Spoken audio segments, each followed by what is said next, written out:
And this, for lots of people, it's the one. It is the mind blower. How to improve your iron game in golf. I'm going to share with you a golf swing tip that lots of people are getting very wrong online, making amateurs, yourself, searching for these videos, struggling to hit irons properly because it's being taught so incorrectly. And I'm also going to clear up a common myth that lots of people are still getting really wrong when it comes to trying to hit your irons in golf as solid and as straight as possible. Before we get started, if you're new here, consider subscribing. I share videos like this every week to help you get better at golf. We're going to look at some facts around the trail arm that I see lots of people just getting completely wrong. Amateurs getting very wrong, encouraging these kind of over-the-top actions. Some even getting it way dropped in and these rolling releases.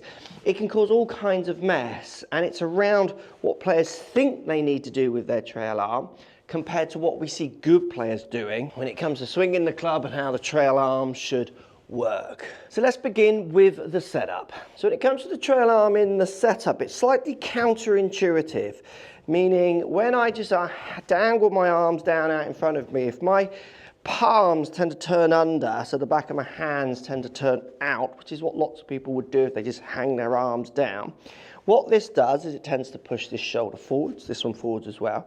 With the hands turned in this way, if I just simply connect them to the club, we don't get the right structure in trail arm. We tend to see over straightening of trail arm. We tend to see this shoulder actually bending forwards too much at address. And then we don't see the rotation in the trail arm set at the right angle. And this causes a lot of issues as the golfer takes the club back. So the patterns we're seeing from better players is we actually see their trail arm. So if I just hang both arms down out in front of me, so it'll give you an idea of how both rotate. If you take your lead hand and point the thumb out in front of you, almost kind of parallel to the ball to ball position line, so ball to my feet line, so thumb's just straight out. Now with the trail hand, if I do the same way it points straight out, that's not quite enough rotation. So what I need to do with my trail hand is actually turn my thumb so it's pointing about here. So it's pointing around, let's say 15 degrees to the right as I look down here. So with my hands here, lead hand goes on, that makes sense. Trail hand just slightly turned this way with the thumb out this way, makes my trail arm rotate.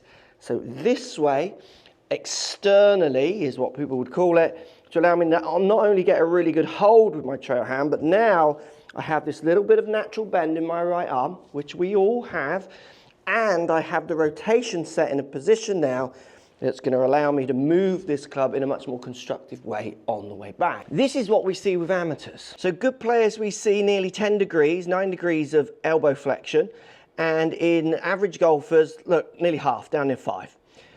Right internal rotation, right external rotation. So this is if the shoulder is this way or this way. The good player, the shoulder's turned this way. The not so good player in this instance, the shoulder is internal this way with the straighter arm. So we see a fundamental difference in their setups, which then lead to a very fundamental breakdown in this first position at takeaway, where we see the elbow continuing the bend with the good player. It's bent more than where it started, but it's still over straight. And again, look at the external, now going into external rotation of trail shoulder. And that is such a common pattern. We see internal shoulder, so this way, and over straight arm.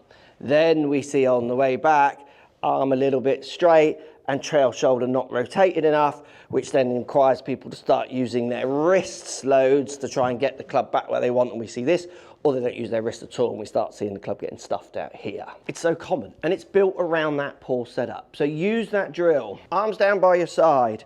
Point that thumb out in front of you, trail out for arm, get the thumb pointing out in front of you, then turn it so it's around 20, 15 degrees out to the right to connect. And you can see what that does to the arm. It rotates it, it slightly rotates it, and will help push this shoulder back. Because if I rotate it 45 degrees, it really opens up this hand. Now my grip's a little bit too strong, it's not in the right place, but I've got loads of bend and external rotation in that arm to allow me to get into quite a different position. Obviously, you can have too much of a good thing as well. Now, the reason this setup is so important is it's going to allow us to build the structure of the backswing, which is just about to do, and it allows us also to really deal with the myth that people are peddling around impact, which we're going to come to, which I think is going to really shock some of you when we expose what's actually happening with the trail arm impact. It's not what most people I question think is happening. So a bit more bend in trail arm at address. We've got it slightly turned out. I've got this kind of crease almost pointing straight out in front of me rather than pointing more towards the target. Now, as I make my backswing, what we see from good players is they bend trail arm in early parts of the backswing, so they let that trail arm fold.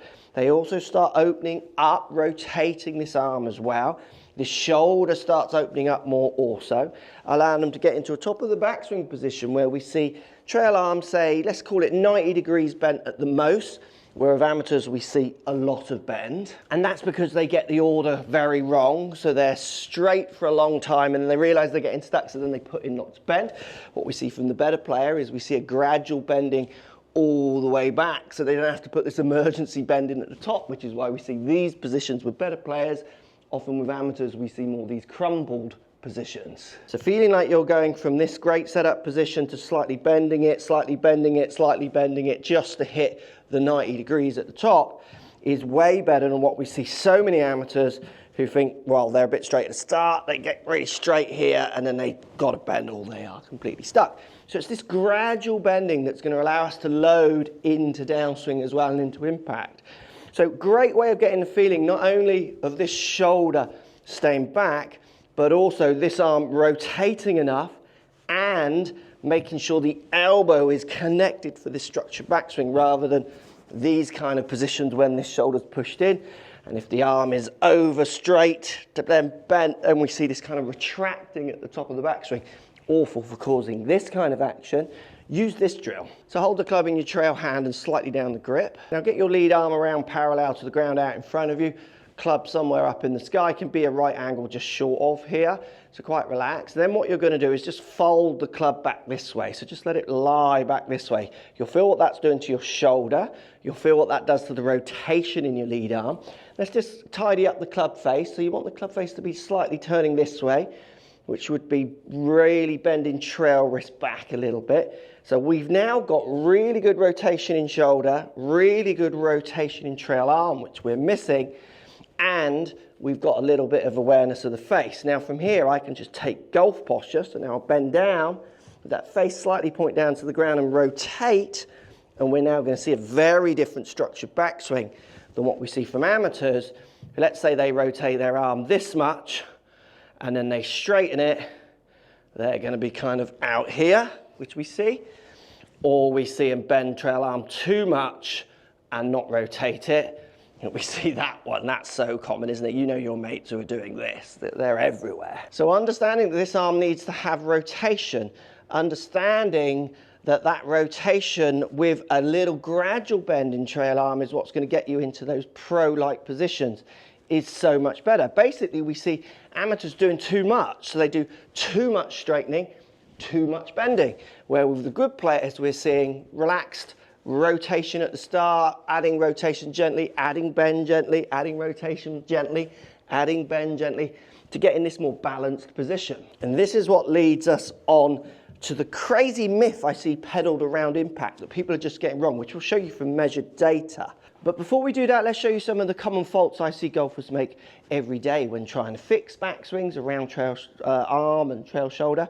Also, if you're still here, make sure you hit that subscribe button and like the video just to show me you want more videos like this. So we've touched on it already. Common mistakes. People want to put lots of tension in at address and feel like everything's straight. Straight in golf makes people think of the word consistent. So they're straight at the start, they can put some bends in and then get to straight again and hit the ball, and then there lies the answer to consistency. Unfortunately, it really breeds the idea of very weak, not very good at controlling low point kind of golf swings. We want that nice relaxed position at address, not over straight. We want the arm rotating and bending, not overly straight or then having to overbend to compensate. Remember, it's that gradual rotation and bend that's going to serve you so much better. Left arm straight in the backswing I see as well. People really push left arm kind of dead straight in the backswing, which gets these kind of really messy positions where everything's built around left arm and then trail arms just left to stay kind of turned inwards. It doesn't really take part because they're just kind of bolting straight lead arm, and then they put some angles in, often this way, which always causes that kind of over the top, high, horrible, wafty shots off to the right.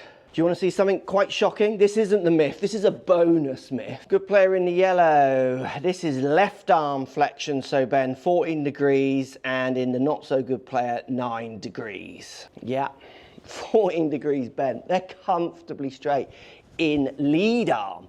So their lead arm is not only rotating and staying relatively comfortably straight, they are not keeping that from not rotating and bolting it out, because both arms are kind of connected. They follow kind of similar patterns. If you don't want to get rotation in this one, you probably won't want to get rotation in this one, because they kind of work together. And what we see from good players, more rotation in lead arm, obviously trail arm as well, what we're talking about, and they are not bolt straighting this arm. So that takes us on to the big myth, which is common mistake number 3. Amateurs feel like they have to get everything back to straight to hit the ball. They have to really push that arm and drive it out straight to the ball, often leading in these kind of actions, linear kind of impact positions where the club isn't going out in front of them and back in, which is what we see from good players. And believe it or not, when it comes to good players, and here's the shocker, they are not having a straight right arm as they hit the ball. Their right arm is not straight. We can see it here, good player, nearly 20 degrees, elbow flexion in trail arm, where the not so good player, only 6. Yep, crazy, isn't it? They are in here. They're coming through in here. They're not out here. Their arm is still comfortably bent at impact. And this, for lots of people, is it's the one. It is the mind blower. So let's think about that. Good player pattern with trail arm. They're around 10 degrees bent at address, and then up near 20 degrees bent at impact. So yeah, it's more bent than address. That's insane, and the opposite to what lots of you think is happening. So we see people wanting to really straighten their arms out, and that crashes that club down early. No control and low point. Simple drill to get the feel of this trail arm working the right way on the way down is take the club, place it so the hand is in front of the club and palm pointing towards the target. I want you to do a few half swings where you just feel your body rotating down and into impact. So slightly halfway back, halfway through to down into impact, and feel that hand just facing up towards target for a while before it'll then release and come through. Remember, it'll rotate again the other way. Because what good players are trying to do is they're trying to put force through the club this way and over. They don't want to settle that force out over there. If they're straightening that arm out there, they're basically pushing that force down out that way. We don't want that. We want that force coming through this way. So even without a club, you can do this at home. Just grab your trail elbow. I would go over. Some people like to go under here. I'm just kind of pulling it in towards my side. And do a few demos where you feel like you're just pulling that elbow in towards your side, not over straighten it, and rotating through. This is where you see those tall player-like impacts. Boom, that you're so used to. So they're like this. You do see them get out here on the way through, it then kind of releases. Believe it or not, it doesn't actually straighten all the way through, but it gets straighter as it comes through. But they are not sending that energy away early. They are not chucking it out with a trail arm. Lots of people watching think that's what you're meant to do. No wonder you're struggling with your irons. This will fix it. With that improved setup, with that good structure in the backswing, and now you pulling that arm through or using this palm forward drill to get the feeling of just pushing a few shots more through with this lead arm and trail arm just staying bent, lead arm just rotating through. It's absolutely going to change the direction and where that ball goes. Now the trouble is you still need to think about where you hit the ball on the face, because I do see people not really understand how they should be delivering the club. So using your trail arm this way will absolutely help you compress the ball, as people call it, hit better strikes, ball then turf strikes. But if you're not controlling how you deliver the loft when it comes into the shot, which lots of golfers don't, they often want to add loft, so then the wrist gets involved if they're trying to keep the arm back here. But again, the more we get this elbow working, the better you'll get at controlling the loft. But having a focus of where you should be hitting on the face with this idea absolutely turns ball then turf strikes on for so many golfers. And that's the reason I made this video, to help you really understand how to use the strike with this idea. And remember, hit that subscribe button if you're not subscribed already.